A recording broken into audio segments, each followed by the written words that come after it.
जी लगाओ थोड़ी साइड ऊपर कर ले ठीक है जी। मामा थोड़ी सी नीचे है नहीं। ठीक है जी। हाँ जी। लो जी सवाल लो। ये बाटी है जी।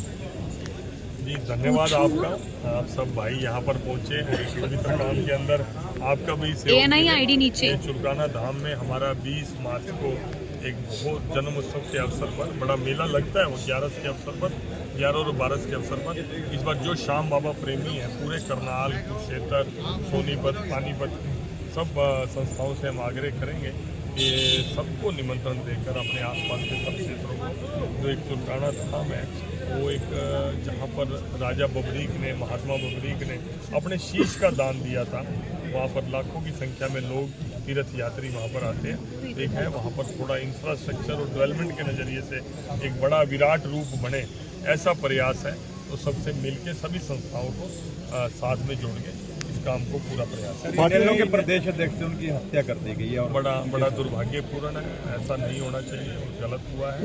और आज मैं विधानसभा का भी देख रहा था, वहाँ पर हमारे गृह मंत्री और मुख्यमंत्री जी का भी मैंने सोशल मीडिया के माध्यम से पढ़ा है कि दुखद घटना और पूरा न्याय मिलेगा। अभय चौटाला ने कहा कि बचेंगे नहीं। अभय चौटाला ने कहा कि सरकार से बार बार सिक्योरिटी मांगी गई थी, सरकार ने सिक्योरिटी नहीं दी जिसकी वजह से हत्या हुई। नहीं, मैं समझता हूँ कि इस तरह की घटना हुई क्यों, ये बड़ा दुर्भाग्यपूर्ण है।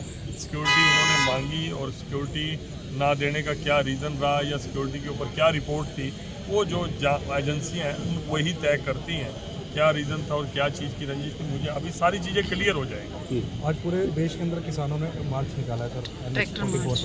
कैसे देख रहे हैं, क्योंकि किसान लंबे समय से मांग रहे हैं। देखिए, मैं जहाँ तक किसानों के आंदोलन की बात है, हम कई दिन से देख रहे हैं। मैंने पिछली बार भी यहाँ करनाल में आया था, मैंने शांति की अपील की थी। मैं सभी अपने किसान भाइयों से रिक्वेस्ट करता हूँ कि कई बार अफवाहें ज़्यादा होती हैं, कई बार मुद्दा भी नहीं होता। इस बार मुझे नहीं समझ आया कि मुद्दा क्या है किसानों का, अभी तक वो खुद भी क्लियर नहीं कर पाए। जो पंजाब के मुख्यमंत्री हैं, कई बार भगवत मान मैं उनकी भी स्टेटमेंट पढ़ता हूँ कि किसानों की सुनो। मैं कहता हूँ केंद्र में तो क्या निर्णय होगा या क्या नहीं होगा वो तो सरकार और उनकी बातचीत चल रही है, तय हो रहा है। हरियाणा ने तो, हमारे हरियाणा के मुख्यमंत्री ने तो इतनी फसलों पे MSP दे दिया, कम से कम पंजाब सरकार तो उतना तो दे दे। वो तो इतना भी नहीं कर पा रहे, सिर्फ भड़काने के अलावा मुझे नहीं लगता कांग्रेस के लीडर और आपके लीडर कुछ वो कर रहे हैं। और मैं चाहता हूँ और अच्छे किसान बहकावे में नहीं भी आ रहे, और जो किसान की आड़ में जो कुछ लोग राजनीति करना चाहते हैं वो सब लोगों के सामने आ रही है। वीडियो आ रहे हैं जो नरेंद्र मोदी जी को मारने की बात करते हैं और जो देश से अलग होने की बात करते हैं, वो वीडियो भी आप लोग देख रहे हैं। और मुझे लगता है कि समाज से उनको इस बार समर्थन भी नहीं मिला। आम आदमी और कांग्रेस का समर्थन हुआ है और कुरुक्षेत्र से उन्होंने टिकट ली है। नहीं, उनका समझौता हो गया आम आदमी पार्टी और कांग्रेस का, जैसे मीडिया के माध्यम से मुझे पता चला। और अभी बता रहे हैं कि आप पार्टी कुरुक्षेत्र से खड़ी हो रही है, तो इसका मतलब कांग्रेस तो मैदान से कुरुक्षेत्र से तो सबसे पहले भाग ही गई, ये क्लियर है। हो सकता है कि इंडिया अलायंस में इनका और भी किसी पार्टी हो, कांग्रेस को कहीं और से भी भागने का रास्ता बढ़ जाए, तो ये तो भागेंगे और बाद में ये समझौते तोड़ेंगे भी सही।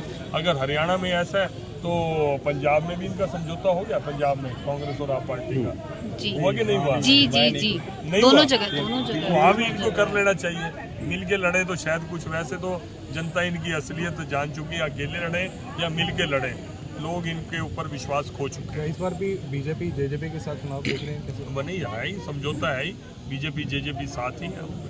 कानून व्यवस्था को लेकर प्रदेश सरकार पर सवाल उठ रहे हैं, चाहे वो हाल की घटना हो या इससे पहले। देखो, कानून व्यवस्था को उठाकर मैं अब, क्योंकि दुखद घटना है राठी जी वाली, आप क्योंकि उसके साथ जोड़ के न्यूज़ लगाएंगे उसका मुझे कष्ट है, लेकिन कानून व्यवस्था के मामले में कम से कम अभय चौटाला जी तो बोले ही ना।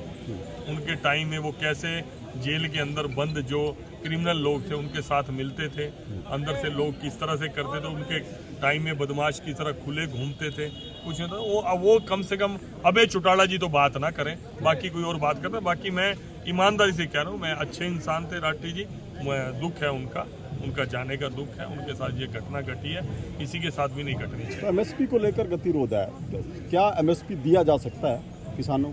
नहीं, एमएसपी जिन गारंटी फसलों पे की- दिया जा रहा है, मैं आपको एक वो कह रहे हैं कानून बना दो और प्रधानमंत्री जी ने उन मान देखो दिया। देखिए, वो उसके लिए भी समय चाहिए, बातचीत चाहिए।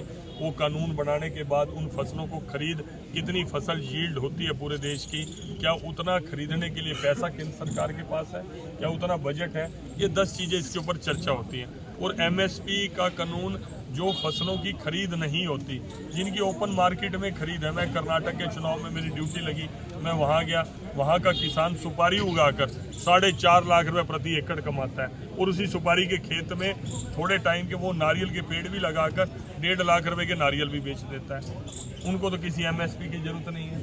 एमएसपी की जरूरत सबसे ज़्यादा पंजाब के अंदर आ रही है। आप ये देखिए कि जिन फसलों को हम एमएसपी देते हैं, वो एक इजी टास्क भी हो जाता है, डाइवर्सिफाई नहीं होता। खेती को डाइवर्सिफाई करोगे, मैं किसान का बेटा भी हूँ और मेरे फादर आज भी 90 साल की आयु में खेती करते हैं, सब लोग जानते हैं इस बात के बारे में। तो सब्जी की खेती करते हैं, एमएसपी की हालांकि भावांतर भरपाई सब्जी के अंदर भी दे दी हरियाणा के मुख्यमंत्री जी ने, लेकिन जो सब्जी का करते हैं उनको एमएसपी की जरूरत भी नहीं रहती। आप केवल गेहूं और धान के ऊपर ही इतने वर्षों से चलते आ रहे हैं। थोड़ा सा डाइवर्सिफाई करेंगे किसान की, मैं ईमानदारी से कहता हूँ, जितने प्रोग्रेसिव फार्मर है, चाहे हरियाणा के हैं चाहे पंजाब के हैं, लाखों रुपया खेती करके सर उसी में भी बहुत बड़ा घोटाला हो चुका है। प्रोग्रेसिव सवाल लेना हो गया, बहुत तरह के बताओ ना।